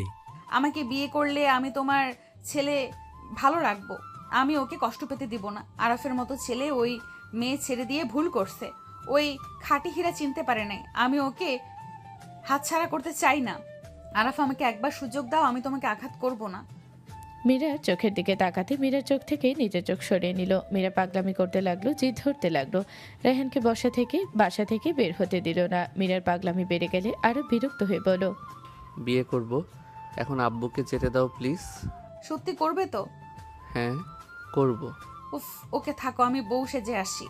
আরব মাথায় হাত দিয়ে ভাবতে লাগলো, ধ্যাত, কি বললাম? ও তো সত্যি বউ সাজতে চলে গেল। রায়হান বলে ওঠে, আরাপ ওই জিদি, বাট ও অনেক ভালো মেয়ে, ওকে বিয়ে করলে ঠকবি না রে বাপ। কি রে, এখানে দাঁড়িয়ে আছোস কেন? আমাকে যেতে দিচ্ছে না। আম্মু, মীরাকে কেমন লাগে তোমার? মিষ্টি একটা মেয়ে, ওকে কেমন লাগবে? সবার অনেক ভালো লাগবে। আমি বিয়ে করতে চাচ্ছি। সত্যি? হুম। এটাই তো গুড ডিসিশন। আরব কথা বলতে লাগলো। আরাফা রায়হানকে নিয়ে চলে গেল। 1 ঘন্টা পর 4 জনের বিয়ে পড়ানো শুরু হলো। বিয়ে পড়ানো শেষ হলে মীরা আরাফের বাহু জড়িয়ে ধরে বলো, তোমাকে পেয়ে গেলাম, আমার তো বিশ্বাসই হচ্ছে না। মীরা আরাফের বাহু জড়িয়ে ধরে বসে থাকতে লাগলো। রাত 1টার দিকে বাসর ঘরে আরাফ প্রবেশ করলে মীরা ঘোমটা দিয়ে খাটে বসে আছে। আরাফ মীরার পাশে বসলে ইনায়ের মুখে ভেসে উঠল। আরাফ চোখ বন্ধ করে নিয়ে বলল, অতীত ভুলে যা, ও তোর কখনোই ছিল না। ভবিষ্যৎ নিয়ে ভাব, মীরা তোর স্ত্রী। কি ব্যাপার, আমার ঘুমটা খুলে মুখ দেখবে না নাকি? মীরার কথা শুনে আরাফ ভাবনা জগৎ থেকে বের হয়ে আসলো। আরাফ মীরার ঘোমটা খুলে কপালে চুমু দিয়ে বলল, মাশাআল্লাহ। মাশাআল্লাহ, আমার বর কত কিউট। কথাটা বলে আরাফের ঠোঁটের কাছে এগিয়ে যেতে লাগলো। আরাফ মুখ সরিয়ে নিলে মীরা ঘাড় ঘুরিয়ে সোজা করে দিয়ে ঠোঁটজোড়া নিজের দখলে নিয়ে নিল। মীরা আরাফের ঠোঁটজোড়া নিজের দখলে নিয়ে আরাফ চষতে লাগলো। মীরা আরাফকে খাটের উপরে ফেলে দিয়ে আরাফের 2 হাত খাটের উপরে চেপে ধরে কিস করতে লাগলো। আরাফ নিজের কন্ট্রোল হারিয়ে ফেললো। আরাফ মীরার উপরে ঝাঁপিয়ে পড়লো। দুইজন একে অপরকে আদর করতে ব্যস্ত হয়ে গেল। দুইজন অনেকক্ষণ আদর করতে করতে ক্লান্ত হয়ে গেল। মীরা আরাফের বুকে মাথা দিয়ে শুয়ে থাকতে থাকতে আরাফের মুখের দিকে তাকিয়ে বলল, আমাকে বুকে নিয়ে এক্সের কথা ভাবো নাকি? মীরার কথা শুনে আরাফ চমকে উঠলো। আরাফ মীরার দিকে তাকিয়ে বলো, কই, কার কথা ভাবছি? আমি কিন্তু অনেক জেলাসি। আমি সব মেনে নিতে পারি, কিন্তু আমার প্রিয় মানুষকে আমি 1%ও কাউকে দিতে পারবো না। যা আমার তা শুধু আমারই। মীরার কথা শুনে আরাফ মুচকি হাসি দিয়ে মীরার কোমর ধরে নিজের দিকে আরো একটু উপরে তুলে ঠোঁটে কিস করে বলো, ওকে ম্যাম, বুঝে গেছি, চলেন আর একটু আদর করি। আরাফ কথাটা বলে মীরার উপরে ঝাঁপিয়ে পড়লো। মীরাও আরাফের উপরে ঝাঁপিয়ে পড়লো। সকালে ঘুম ভাঙলে আরাফ দেখে মীরা ওর দিকে তাকিয়ে আছে। আরাফ লাফ দিয়ে উঠলে মীরা বলল, এইভাবে লাফ দিয়ে উঠলে কেন? আমি আমার কিউট বরকে দেখছি, একটু কিস করব, তার আগেই উঠে পড়লো। সরি। থাক। মীরা মন খারাপ করে চলে যেতে নিবে, সাথে সাথে আরাফ হাত ধরে টান দিয়ে নিজের কোলে বসিয়ে পিছন থেকে জড়িয়ে ধরে শাড়ির আঁচলের ভেতর দিয়ে পেটে হাত দিলে মীরা কেঁপে উঠলো। আরাফ মীরার কাঁধে থুতনি রেখে ঘাড়ে কিস করলো। মীরা কেঁপে উঠলো, চোখ বন্ধ করে নিলে আরাফ ঘুরিয়ে খাটের উপরে ফেলে দিল।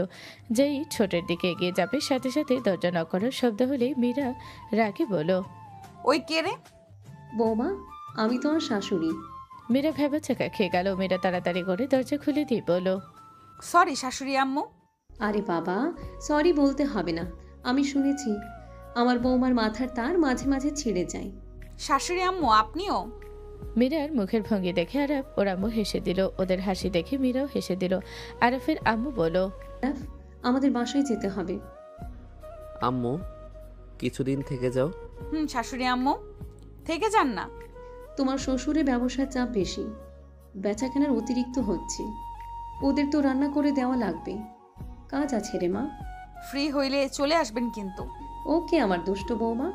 আচ্ছা শোন, আমার বৌমার খেয়াল রাখিস কেমন? আচ্ছা আম্মু, সাবধানে যাও। আরাফ নিচে গেল। মীরা আরাফ সবাইকে বিদায় দিয়ে দিল। আরাফ ভিতরে আসতে রাহেলা চৌধুরী বলে ওঠে, আরাফ, আম্মু বলো। বিয়ে করছো ভালো কথা, আজ থেকে পড়াশোনায় মনোযোগ দাও। আর মীরা, তুমি নিজেও পড়াশোনার দিকে ফোকাস করো। চাচ্ছু তোমার বউ এমন ফালতু কেন? কোথায় বলবে বৌমা আরাফ তোমাদের জন্য হানিমুনের টিকিট কেটেছি, চলে যাও। মীরার কথা শুনে আরাফ তাড়াতাড়ি করে মুখ চেপে বলল, আম্মু রাগ করো না, ও একটু অতিরিক্ত কথা বলে। যেমন চাচা তেমন ভাতিজি। রাহিলা, তুমি সবসময় খালি আমাকে বেহায়া বলতে, এখন আবার আমার ভাতিজিকে বলছো।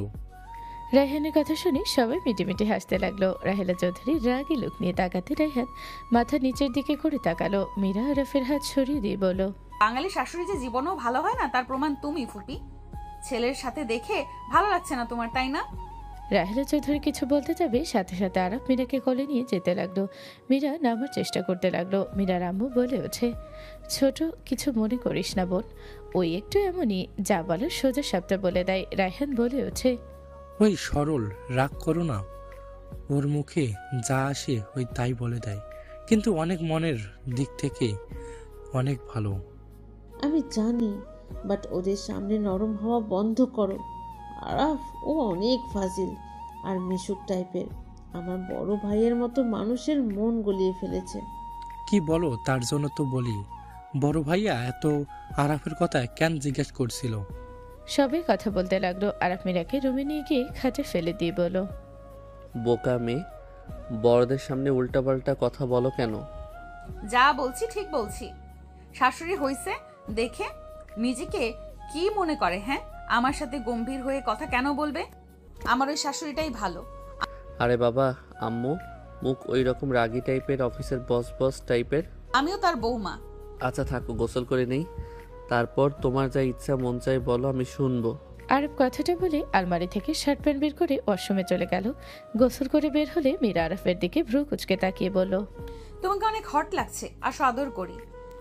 মীরা কথাগুলো বলে যে আরাফের কাছে এসে কিস করতে যাবে, সাথে সাথে ওর ফোন বেজে ওঠে। মীরা ফোন রিসিভ করে কথা বলতে লাগলো। কথা বলা শেষ করে বলল, জান, আমার একটা ছেলে ফ্রেন্ডদের পার্টি রাখছে, ওইখানে যাব। তুমি কি বলো? যদি অনুমতি দাও তাহলে যাব। ছেলে মানুষ কয়টা আর মেয়ে মানুষ কয়টা? আমরা স্কুল কলেজ ফ্রেন্ড সবাই থাকবো। তুমি যদি চাও তাহলে আমার সাথে যেতে পারো। না, আমি যাব না। তোমাদের ফ্রেন্ডদের মধ্যে আমি গিয়ে কি করব? তুমি গেলে কোনো সমস্যা হবে না। আরে না, যাও। আর আসবে কখন? বিকেলে আসবো। দিনের বেলায় পার্টি? পার্কে যাব, ওইখানে করা হবে। আর রাতের বেলা ওর ফ্যামিলির সাথে সময় কাটাবে। আচ্ছা ঠিক আছে, যাও। মীরা খুশিতে জড়িয়ে ধরে চুমু দিল। আরব কপালে চুমু দিল। মীরা রেডি হতে চলে গেল। আরব বের হয়ে গেল 6 বছর পর। জান, তোমার মেয়ে আমাকে প্রচন্ড জ্বালাচ্ছে। পাপ্পা যাবে একই কথা বারবার বলছে। জান, আমার মেয়ের উপরে রাগ না দেখিয়ে অফিসে আসো। আজ প্রথম দিন তোমার। আজকে যদি আমরা যাই সবাই কি বলবে? রাখো তো, কে কি বললো ভেবে লাভ নাই। আয়াতকে নিয়ে চলে আসো। আচ্ছা।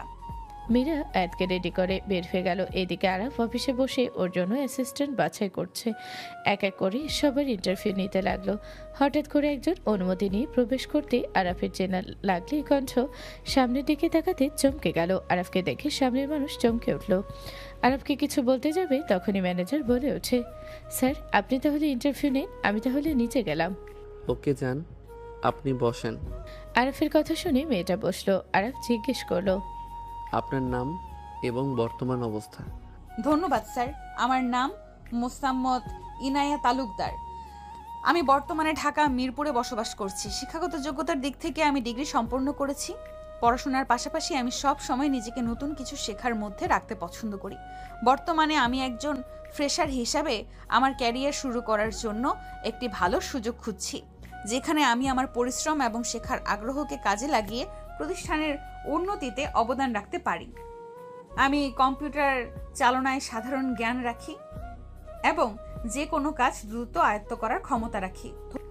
আরাফিনের ফাইল দেখতে লাগলো। আরাফিনের দিকে তাকিয়ে বলল, গুড, আপনি কেন এই কাজটিতে আগ্রহী এবং আমাকে কিভাবে সাহায্য করতে পারবেন? ধন্যবাদ এই প্রশ্নটি করার জন্য। আমি মনে করি আমি এই পদের জন্য উপযুক্ত। কারণ 1, শেখার প্রবল ইচ্ছা। আমার কাজের কোনো পূর্ব অভিজ্ঞতা নেই সত্য, কিন্তু আমার নতুন কিছু দ্রুত আয়ত্ত করার ক্ষমতা আছে। আমি এই কাজটিকে কেবল একটি চাকরি হিসেবে নয়, বরং শেখার একটি বড় সুযোগ হিসেবে দেখছি। 2, কঠোর পরিশ্রম ও নিষ্ঠা। আমি শুরু থেকেই খুব পরিশ্রমী এবং যে কোনো কাজ নিখুঁতভাবে শেষ করতে পছন্দ করি। যেহেতু আমি ক্যারিয়ারের শুরুতে আছি, তাই আমার পুরো মনোযোগ এবং শক্তি আমি এই কাজের পেছনে দিতে পারবো। 3, কাজের সহায়তা। একজন অ্যাসিস্ট্যান্ট হিসেবে আপনার প্রতিদিনের ছোট বড় কাজগুলো, যেমন ফাইল গোছানো, ডাটা এন্ট্রি বা শিডিউল সামলানো, আমি খুব দায়িত্ব নিয়ে করতে পারবো। এতে আপনার কাজের চাপ কমবে এবং আপনি আপনার মূল কাজগুলোতে বেশি সময় দিতে পারবেন। আমি বিশ্বাস করি আমার সততা এবং সময়ানুবর্তিতা দিয়ে আমি খুব দ্রুত আপনার একজন নির্ভরযোগ্য কর্মী হিসাবে একজন সহকর্মী হয়ে উঠতে পারবো। আরাফ আর কিছু বলতে যাবে, সাথে পাপা পাপা বলে কেবিনের ভিতরে ঢুকে পড়ল কেউ। আরাফের কোলে সোজা উঠে গালে চুমু দিয়ে বলল, পাপ্পা মাম্মা আমাকে বকা দিয়েছে, তুমি মাম্মাকে বকা দিয়ে দাও। আরাফ মেয়েকে চুমু দিয়ে বলল, তাই জান, আমার মেয়েকে তুমি বকা কেন দিয়েছো? আমার ভুল হয়ে গেছে মিস্টার আরাফ চৌধুরী, আমাকে ক্ষমা করে দেন। দিব না কিস না করলে?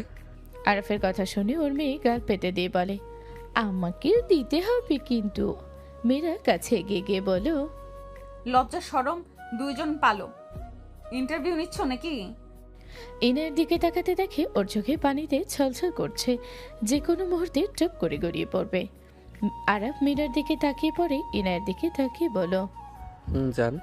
আচ্ছা আপনি যান, আমাদের লোক আপনার সাথে পরে যোগাযোগ করব। স্যার এইটা আপনার মেয়ে আর আপনার ওয়াইফ। আমি কি একবারও কোলে নিতে পারবো যদি কিছু মনে না করেন? সরি ম্যাম, বেশি বলে ফেললাম। আমার মতো সাধারণ মানুষ। আরে আপু কোলে নেন, সমস্যা নেই। আপনি মনে হয় আমার মতো বাচ্চাদের পছন্দ করেন। ইনায়া অনুমতি পেয়ে আয়াতকে কোলে নিয়ে সারা মুখে পাগলের মতো চুমু দিতে লাগলো। চোখের পানিগুলো গড়িয়ে পড়তে লাগলো। আয়াত ইনায়ের চোখের পানি মুছে দিতে দিতে বলল, আন্টি কান্না করে না, আমি কি আপনাকে ব্যথা দিয়েছি? I am sorry aunty. Inaya আয়াতের কথা শুনে বলল, না সোনা, তুমি আমাকে ব্যথা দাও নাই, আমার চোখে কিছু পড়েছে সোনা। তোমার নাম কি সোনা? মীরা কিছু বলতে যাবে, সাথে সাথে আরাফ মীরার হাত ধরে টান দিয়ে নিজের কাছে নিয়ে এসে জড়িয়ে ছিল। মীরা লজ্জায় কিছু বলবে, তখনই আয়াত বলে, আমার নাম নরিন চৌধুরী আয়াত। আয়াতের কথা শুনে ইনায় অবাক হয়ে আরাফের দিকে তাকালে দেখে আরাফ মীরার সাথে দুষ্টুমি করছে। ইনায় কপালে চুমু দিয়ে বলো, মাশাল্লাহ, অনেক সুন্দর নাম। তুমি যেমন মিষ্টি, তোমার নামও মিষ্টি আম্মু।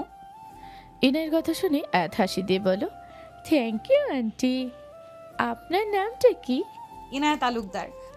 ইনায়ের তালুকদার নাম শুনে মীরা চমকে উঠল। মীরা আরাফের থেকে সরে গিয়ে বলো, নাজমুল চাচুর মেয়ে ইনায়া তালুকদার। মীরার কথা শুনে ইনায় অবাক হয়ে গেল। ইনায় বলে ওঠে, জি ম্যাম। এইভাবে তাকাও না আমার দিকে। আয়াত আম্মু আমার কাছে আসো। মীরা কিছু বলবে, তখনই রাহেলা চৌধুরী কল দিলে। মীরা বলে ওঠে, আমি আসছি, শাশুড়ি আম্মু কল দিচ্ছে। আয়াত আপুর কাছে যাবে নাকি থাকবে? আয়াত বলে ওঠে, এই আন্টিকে আমার অনেক ভালো লেগেছে, আমি থাকি, তুমি যাও, আমি পরে যাই। মীরার আগে গজগজ করতে করতে চলে গেল। ইনায়া আরাফের দিকে তাকালে আরাফ ল্যাপটপের দিকে তাকিয়ে কাজ করতে লাগলো। ইনায় বলে ওঠে, আরাফ আমাকে ক্ষমা করে দিও, তোমার স্ত্রী অনেক ভালো তাই না? আলহামদুলিল্লাহ, অনেক মিষ্টি একটা বউ আমার। আপনার হাজবেন্ড কেমন আছে? আর কয়টা বাচ্চা? মামা তো হয়ে গেছি তাই না? আমাকে কি আজও ভালোবাসো? নওরিন তো আমি আমার সন্তানের নাম রাখতে চেয়েছিলাম। আমি আমার স্ত্রীকে ভালোবাসি, আর নওরিন আমার স্ত্রী রাখছে তার বেস্ট ফ্রেন্ড নামের সাথে মিলিয়ে। ও আচ্ছা, তোমাদের সুখী ফ্যামিলি দেখে ভালো লাগছে। আরাফ আমাকে ক্ষমা করে দিও, আমি তোমাকে কষ্ট দিয়েছিলাম। তোমার চোখের পানি আমাকে হাড়ে হাড়ে বুঝিয়ে দিয়েছে। আম্মু ভালো থেকো। কপালে চুমু দিয়ে উঠে চোখের পানি ফেলতে ফেলতে যেতে লাগলো আর মনে মনে বলতে লাগলো, আমার পাপের শাস্তি আমি পেয়ে গেছি। কথায় আছে না, পাপ বাপকেও ছাড়ে না।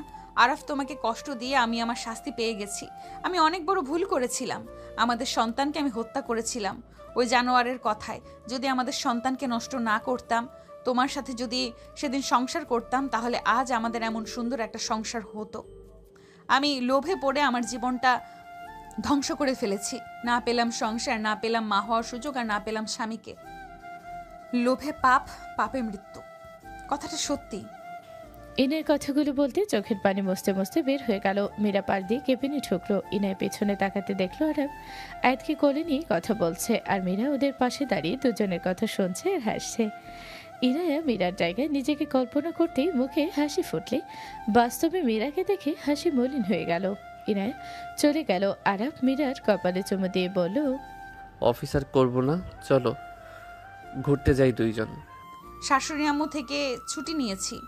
আরাব ল্যাপটপ বন্ধ করে আয়াতকে কোলে নিয়ে মীরার সাথে বের হলো। মাঝ রাস্তায় গেলে মানুষের ভিড় দেখতে পেল। আরাবকে মীরা বলল, দেখো তো কি হয়েছে, এত ভিড় কেন? ওয়েট, দেখছি। আরাব গাড়ি থেকে নেমে মানুষের ভিড় ঠেলে ভেতরে ঢুকতে আরাব চমকে উঠল। আরাব দৌড়ে গিয়ে ইনায়াকে ধরে বলল, ইনায়া চোখ খুলো, ইনায়া ওঠো। ইনায়া আরাফের কণ্ঠ শুনে চোখ খুলতে আরাফকে দেখে মুখে হাত দিয়ে বলল, আরাফ তুমি এসেছো? আরাফ আমাকে ক্ষমা করে দিও। ইনায়া চোখ খোলা রেখো, তোমার কিছু হবে না, আমি তোমাকে হসপিটালে নিয়ে যাব।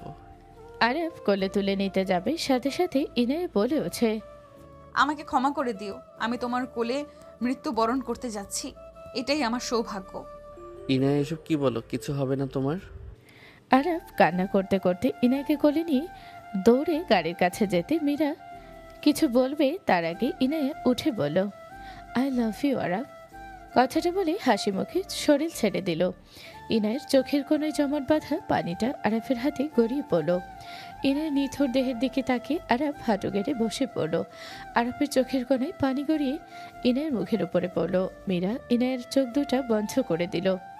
স্বামী স্ত্রী ভালোবাসা পবিত্র। বিয়ের পরে হারাম রিলেশন কখনোই আপনাকে সুখ দিবে না। স্বামী হন বা স্ত্রী, একটা কথা মাথায় রাখবেন, পরকীয়া করে কখনো ভাববেন না যে আপনি সুখী হবেন।